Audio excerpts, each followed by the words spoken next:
Hello, magandang hapon mga lalabs, mga vayots. Magandang hapon no, from Kuwait, magandang gabi. Pilipinas, magandang umaga, tanghali, hapon, or gabi sa man sulok ng mundo. Miga shoutout sa mga kapwa ko po OFWs around the world. Hello, miga shoutout po sa inyong lahat. At kung bago lang po kayo sa aking YouTube channel, huwag po kalimutan mag-subscribe, like, at share. Maraming salamat. So magkape tayo pagkatapos magtanghalian. Nasanay kasi ako, coffee lover kasi ako, hindi ako mahilig sa tsaa, sa gatas, etc. So after ko kumain, kailangan talaga kape. So yung topic natin ngayon mga lalabs, mga vayots ay, si Mel Robles, yung general manager ng PCSO, pinalitan na, tinanggal na ni Ma'am Shi, sinipa, at may bago silang inupo. So ano ba yun? Anong kadramahan ito? Bakit tinanggal ni Liza Marcos ang kanyang kapartner in crime sa pagnanakaw ng mga pera ng mananaya dyan sa PCA? So mulain sa kanyang bunganga, sama-sama tayong babangon para maging milyonaryo. So ngayon, inalis, tinanggal na, no, sinipa si Mel Robles.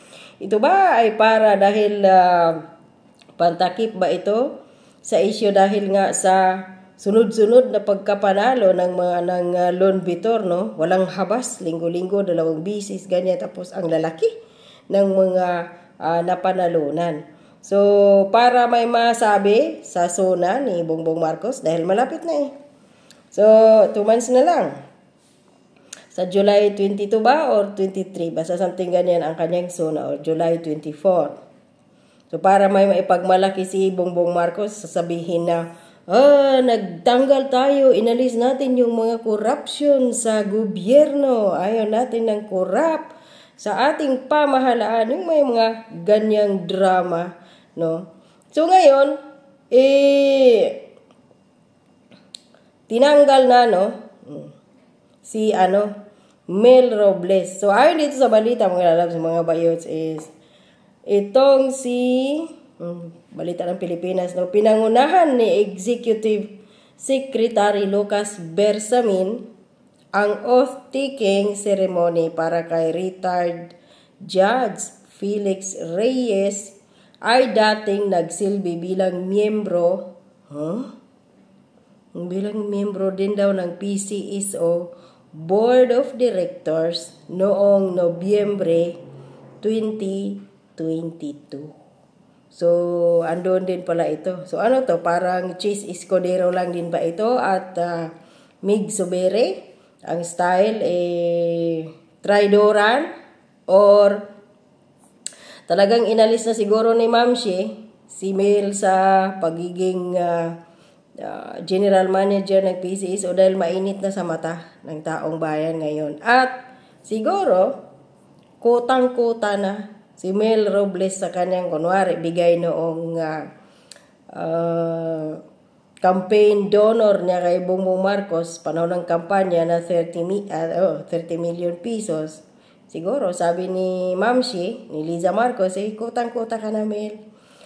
Doble, triple, o baka 100 times pang doble ang nakuha ni Mel Robles doon sa kanyang binigay. Bawing-bawi na siya. Kaya mag-uupo na naman ngayon si Liza Marcos ng patatabaing ito siya, yung nanumpa. Ayan. Anuhan natin sa konti kasi maliwanag para medyo klaro. O ayan, yung mananumpa ngayon. So, payat to, tingnan natin mga ilang buwan ngayon. Baka magsitabaan na naman ito. Baka magsitabaan na naman sila, no? So, dati siyang chairman ng PCSO, no? Sabi dito, bilang chairman ng PCSO, pangungunahan ni Reyes ang paghahanap ng pondo para sa pangunahing charity agency ng gobyerno upang may maitustos sa pangangailangan sa kalusugan, medical assistance at iba pang serbisyo ng mga maralitang Pilipino. Bakit kailangan mangalap or maghahanap itong bagong upong tawag dito, chairman or secretary ng PCSO na si Felix Reyes, kumikita po ang PCSO, yung loan bitor. Katunayan, daang-daang milyon. Pinakamura nga yung kamakailan yun na parang si Gadon siguro ang pinanalo doon na mahigit 1 million dahil para may pambayad doon sa kanyang kaso na guilty verdict ng Korte Suprema, no? Na pinagbabayad si Gadon ng 150,000 yata yun, kaya 1 million mahigit lang ang pinanalo.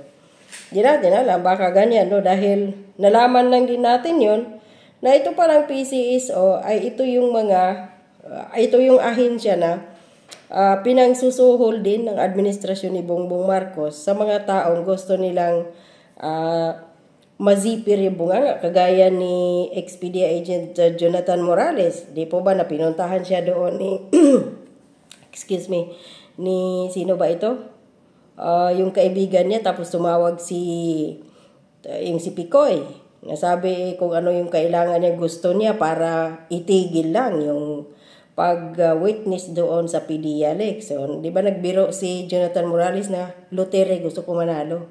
So, sabihin lang daw ni Morales, hihintayin. So, kung sino yung mga kakilala dito or mga tao na ayaw nilang magsalita, mag-witness, o kailangan manahimik, pinapapanalo sa lottery. So, ngayon, bakit kailangan maghahanap ng pondo? Saan siya maghahanap ng pondo? Doon sa mga tawag dito, mga mayayamang negosyante, mga oligarko, mga gaya dito, may mga yung mga OFW dito, may mga sila dito, may mga organisasyon sila dito no na tumutulong, no, may mga grupo-grupo din sila dito, kagaya dati nung sa Saudi Arabia pa ako, yung mga Pinoy na nagtatrabaho sa Saudi Bin Laden Group,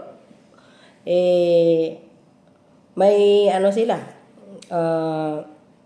grupo sila doon na nagbibigay sila ng bawat tulong, no?